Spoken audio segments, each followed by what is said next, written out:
This is the Mert Auto Trader video for the 6th of April. And in fact, I'm going to cover the last 4 days. 4 days ago, we had a dreadful day. 3 losses in a row because the dummy trade system didn't kick in. So we actually made the first trade here, which was a loss. We then went on to make a second trade, which was a loss, and then went on to make a third trade. That was loss. So that was 3 4-point trades. That was horrible. But it just goes to show the power of the reference bar. Look, we're just above it, below it, above it. We just ground. We didn't trend, and we ground along all day long. Well, normally the system works so that one good day wipes out a number of days of losses. But in this case, it's the opposite. 3 average days have wiped out more or less the losses from one day. So we're back into the $16,000 plus dollars, which is where we were before this day.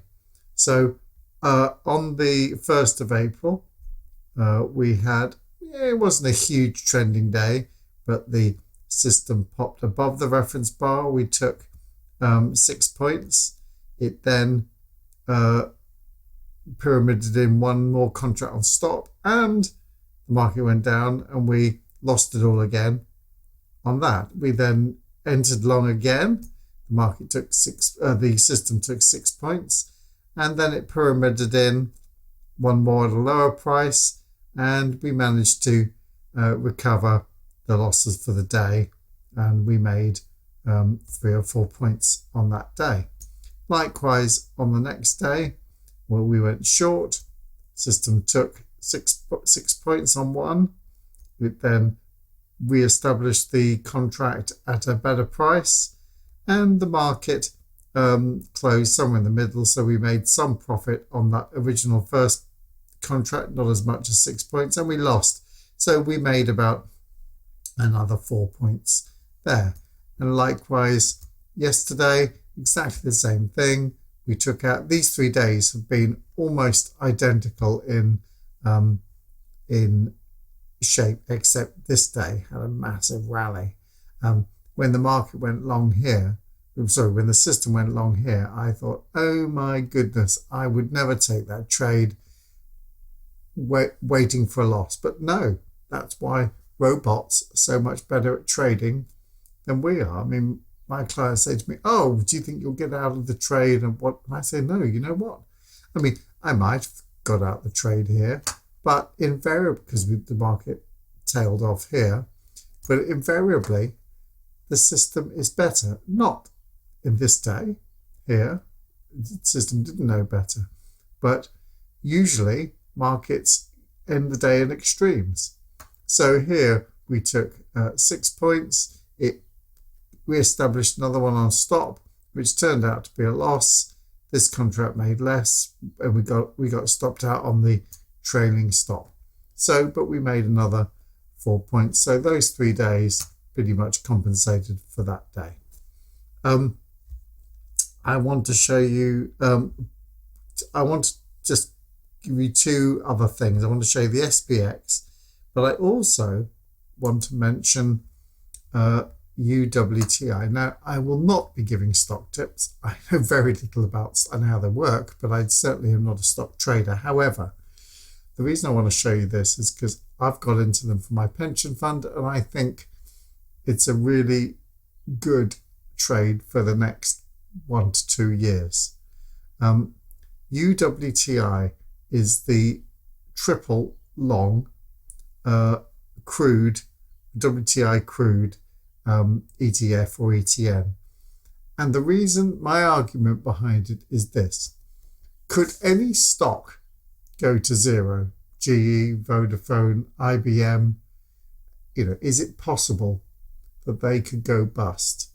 Well, the answer is it is possible. Unlikely, but it's possible. Is it possible that oil could go to zero?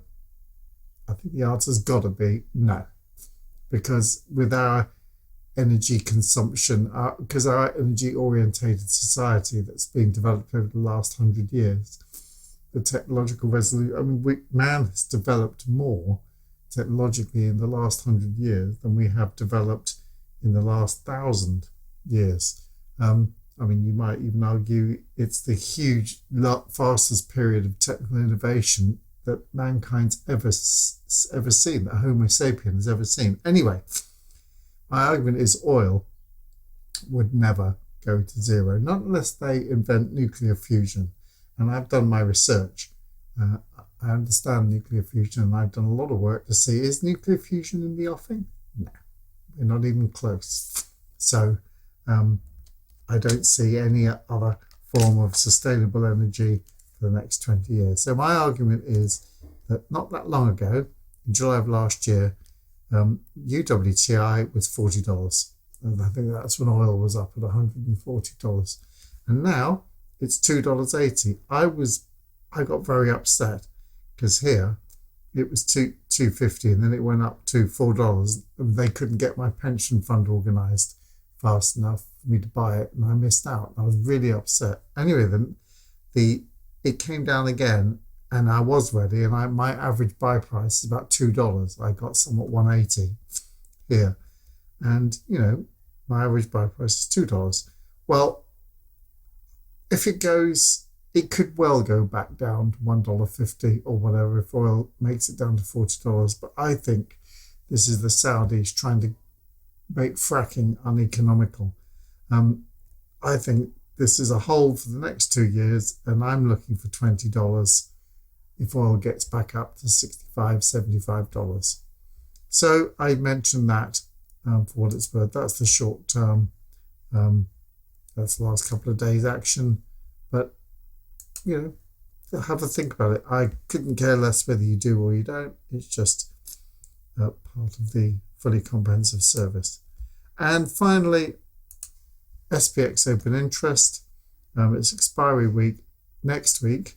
And in April, we're looking at the most open interest. There's lots of puts here, tons of puts. But in terms of puts and calls, we're looking at 2085, 2100 in April.